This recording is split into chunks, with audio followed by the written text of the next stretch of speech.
Present, please. Recently, a delegation of the US government based in Barbados at the embassy and consulate there had a visit in St. Vincent and Grenadines where they paid a courtesy call on Dr. Gonzalez, the leader of the opposition in our country. I could not believe my eyes and ears what I saw and heard in the media following this, where people were labeling this as disrespect. Disrespectful. How dare people from the US government go to Gaza and visit Dr. Gonzalez? But what was even more disturbing is that these comments and discussions were driven by individuals in the media who should know better. So at this point, I'm wondering whether or not they were being willfully ignorant or just creating mischief. So I guess it's time for a civics lesson. Come, grab your pen and paper. In St. Vincent and Grenadines, our parliamentary style democracy has three branches of government. One is the executive, that we broadly call government, but they're the executive.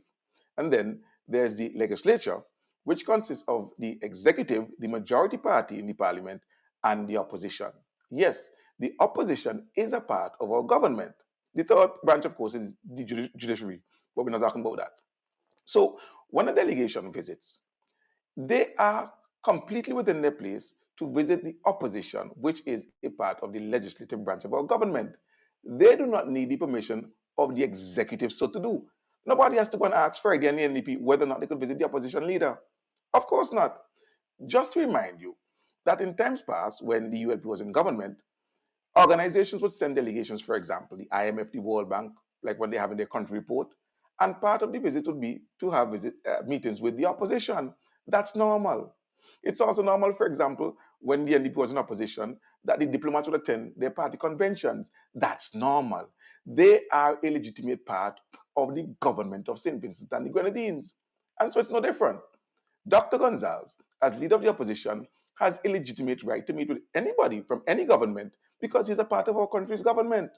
But I know he intimidates many of you. He intimidates the whole of the NDP. And I guess they're scared and maybe even jealous of the respect that he continues to have globally.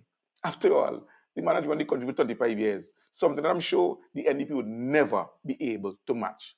So stop running that the sky is falling because a delegation, whether it's Dickon Mitchell from Grenada or a delegation from the US, meets with the leader of the opposition. That's perfectly in order. There are more important things to talk about than whether or not they visit Dr. Gonzalez. Talk about the broken promises. Talk about how difficult times are. And talk about how more difficult times will get with the impending crisis in the world. Listen, learn your civics. Until next class, class dismissed.